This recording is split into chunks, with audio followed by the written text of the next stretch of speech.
What is going on, you guys? It's your boy Cyrus Obsidian here at Obsidian Games, here to bring you more Yu-Gi-Oh content. So before we get on with it, let us call the birds of a feather who flock together to help us in today's locals as we strive to rebel against the meta and see if we can obliterate. So without further ado, let us fly together.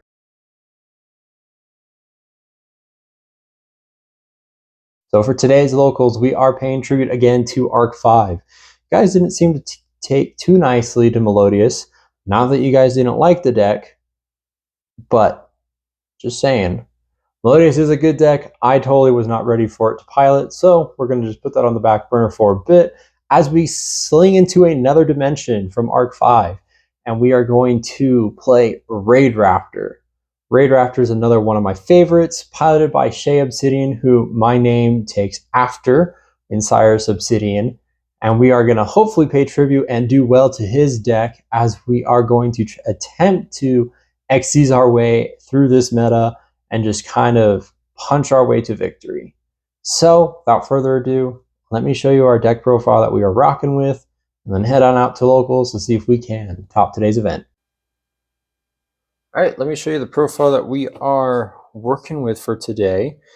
So to start out, we are playing 3 copies of Raidraptor Tribute Lanius with 3 copies of Raidraptor Strangle Lanius. Honestly, love these two the most, as Tribute is just a foolish. Strangle's a free summon when you have a dark monster. Keep that in mind. It's dark monster. Next, we play 1 or 2 copies of Bloom Vulture. This would ideally be 3, but we did not pick up a 3rd copy, so we're just rolling with 2. And then next, we are playing 2 Norlanius. I think playing 2 Norlanius is just pretty good. Don't need any more. Next, we play our Honorary Raider's Wing, who is a Raidraptor card. At 2 copies, we play 1 Singing, 1 Mimicry Lanius, and then 1 Pain Lanius to round out our Raidraptor engine. So we were originally playing the Raidraptor Vanishing Lanius originally in the build, but I didn't like that when I would open it, I had no other Raidraptors. So we just kind of dropped it from the build altogether, and we're only playing these as our starting Raidraptor cards. Moving on to our Raidraptor spells and traps, we are playing 2 copies of Roost. We're playing 2 because Cosmic Cyclone is in the meta. With Cosmic Cyclone being in the meta, we're hoping to utilize 2 just in case one gets banished, and if not, then we can side one out for another piece later. We then follow up with 1 Raidraptor's Nest as we are able to get this searched out, and it just gets us into more consistency. We play 1 Glorious Bright as our Omni Negate on board, as this helps play through evenly Dark Ruler, Forbidden Droplet, as long as they don't drop a trap, of course. And it gets us consistency back from the graveyard, which is really key as well, being able to recycle some of our pieces back into our hand to help us push forward for a little bit of further plays, extenders, etc., etc. And I feel like these 3 are also just really great in tandem together as they're all searchable. And then the next bit, we play 1 Skip Force, 1 Revolution Force, or Raidraptors Force, sorry, and 1 Phantom Knights Rank Up Force. So I feel like these are the only 3 that you do need. I was originally playing 2 of that and then 1 Shave Force, but I never needed the 2nd and I never needed the Shave Force. So these are what we're rolling with, and it seems to work consistently enough for us to really play. And then following it, we play our Honorary 1 Shade Brigadine. Shade Brigadine is just a good level 4 to get on board for free, so it's nice. Next, we are playing a little small package of Kashtira Fenrir with 1 Kashtira Rise Heart, as this gets us into our rank 7, which allows us to just kind of play through things. This does lock us out of doing our link plays, but we are able, if we are smart enough, we are able to play around that, which is totally fine, and so we just kind of just push through it from there. Then next, we play 1 Called By for the sakes of hand traps and 3 Upstarts. So we were initially thinking of playing 3 Allure of Darkness to just kind of draw, but I was weighing in the odds and evens of like Allured getting to draw 2, Banishing the Dark, which we would need, or Upstart, sure, it gives us our opponent life points, but we're an OTK machine with this deck, so we're not really worried about getting the life points. So I think we went with Upstart just because the drawback of Allure, if we don't draw into any of our darks, which you saw, we are playing Seldom Few, it's possible. And then next for hand traps, we are playing 3 copies of Ash, 3 copies of Ghost Mourner Moonlit Chill, and then 3 copies of Imperm. We were initially playing more hand traps, but I think the 9 is a good start for now. And if we need to, we can always side in more because we do have in our side deck hand traps that we can put in to just kind of help us push for a little bit more interruptions if need be.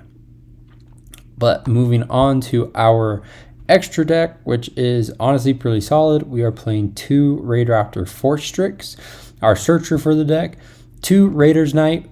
I think 2 Raiders is key. You need to play 2. Then we follow it with 1 Dark Rebellion Xyz Dragon to round up our rank 4s. For rank 5s, we are playing the new Raidraptor Brave Strix. That gets us our search piece. We play 1 Requiem and 1 Arc Rebellion. I think the Rebellion package is really good in this deck.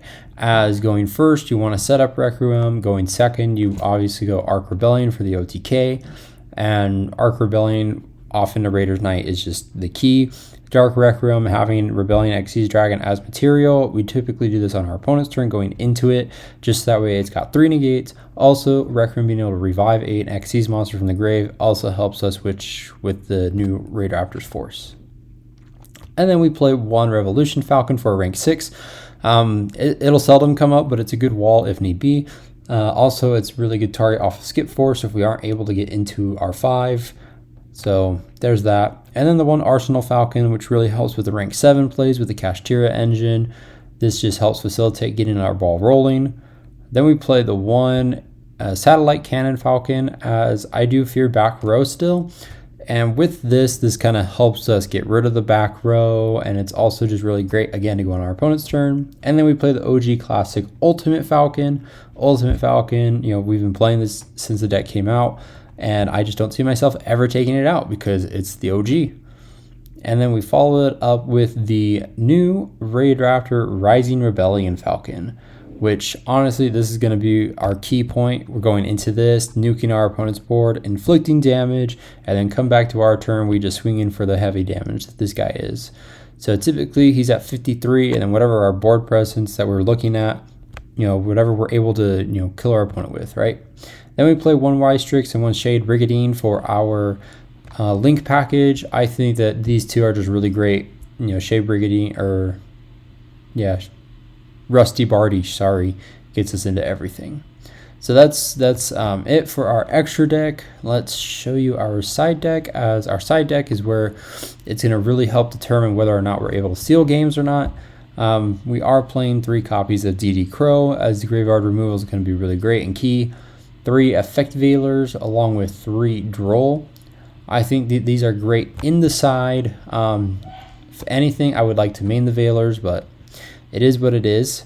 Then we followed up with 2 talents to just kind of board break. We thought about playing 3, but every time I've played 3, we always brick on talents, oddly enough. So 2 it is, with 1 Duster and 3 Cyclone.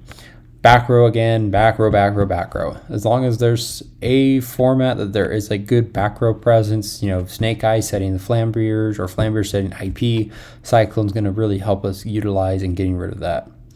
So that's it for our side deck. So let's see if we can take this deck to locals and rise above our competition. Guys, that was insane. So round 1, we play against some new goo. I saw the Cali Effect, his Master Duel video. If you haven't seen that, you should go check that out. It's the most recent one of this Paleozoic. I'm pretty sure Joshua Schmidt has also played this. Paleozoic tier, backjack, trap, that crazy, weird deck that's cool.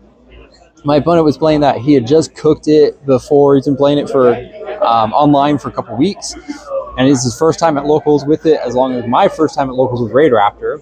So game 1, he goes to set up the board. We had the Ash, which was enough to just kind of put the brakes on things. He set a couple, and then we just went my turn, and we went straight for the OTK. We just went straight into our Raiders Knight, Arc Rebellion. Arc Rebellion was at 14 something. 14,900 to swing over a puny Rhino Heart. Game 2, he opens up first. Again, this time we had Mourner and Ash, so we were able to Ash his mill, Mourner his tier cash on my turn. Still didn't stop him from getting into Rokalos. We had to play through Rokalos. We set up our board a little funky. We were able to nuke his board, but he had the Rise to Full Heights trap in his grave, so that was able to stop me from killing him for the turn. He passed back to me, or I passed back to him, he passed it back to me, and we just played through Rukalos, swung for game. And that's the announcement for round 2, so let's see where we end up. Man, oh man, was that an intense round 2. So we play against Snake Eye, and this was one that I have been like terrified to play against with this deck. So game 1, we win the die roll, finally a die roll win, and we go first. We're able to set up our insane board with the... It wasn't that insane. Like, I didn't have the opportunity to go into Dark Requiem, or I think Dark Requiem was the only thing. Yeah, Dark Requiem was the only thing I couldn't get into. But we did have the board wipe with the Rising Rebellion. We did have the Bright, and I think a hand trap in my hand. We're able to clear the board, deal enough damage, come back to me, and we're able to swing for game. Game 2, he tells me to go first. We summon Fenrir to search Rise Heart to go into XC's lines, and he draws. So we pass. But we had Valor and DD Crow in hand. So we were able to facilitate. We just kind of waited. Fenrir was banishing his Dark Witch because we didn't want that on the board after original Sinful Spoils was there. We forced him his normal summon. We went DD Crow on his Poplar, and we Valored, but he had Callbright. So he wasn't able to do enough damage. So it came back to me, and we had another Fenrir in hand. And we're able to go into Arc Rebellion for 13,550, swing over Hida for game. So we take game 2. So we're 2-0 so far. I am loving Arc 5. The deck is doing great with Raidraptors, and we'll see if my luck runs out or if it keeps going. So we'll see. All right, so I didn't have time after round 3, round 4, or 5. So let's cram it all in. Round 3, we play against Labyrinth at table 1. And this was insane. I have always feared Labyrinth. Game 1, he wins the die roll, sets up, crazy board, can't break. Game 2, we set up, we have crazy board, he can't push through. We nuke his board. Game 3, it was a lot of back and forth. I was able to go Arc Rebellion and just swing over for damage. We were able to take the win. Round 4, we play against another Snake Eye. In this case, games 1 and 2 were a lot of back and forth, where it was just like he sets up, I set up, we're throwing down. It was a really good match. Except game 1, we literally bricked super hard, so there was no back and forth like I had wanted. He takes game 1, game 2, we get some back and forth, but I just established a lot of board presence. Hey,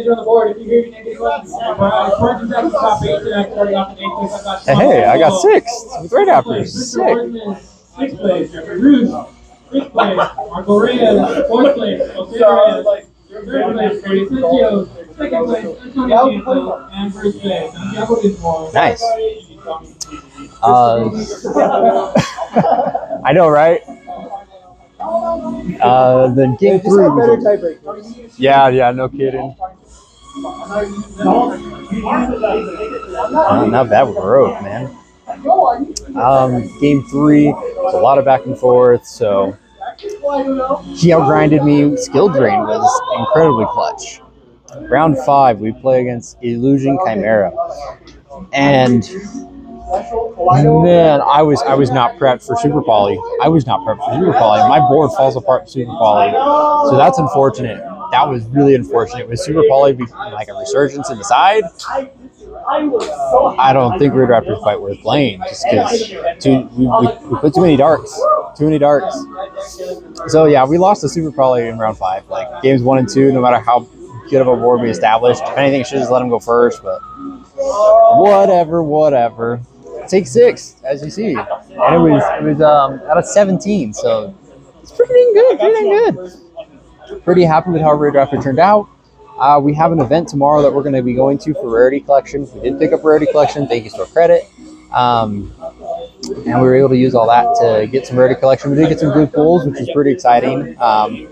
Trade bait, a lot of it, but a lot of like holding on to. Got a QCR droll. Well, So gorgeous. But anyways, that's it for this local diaries, everyone. I hope you enjoyed it. Like, comment, subscribe. And I think we did a pretty good job with Raidraptor. But let me know what you think. Catch you on the next.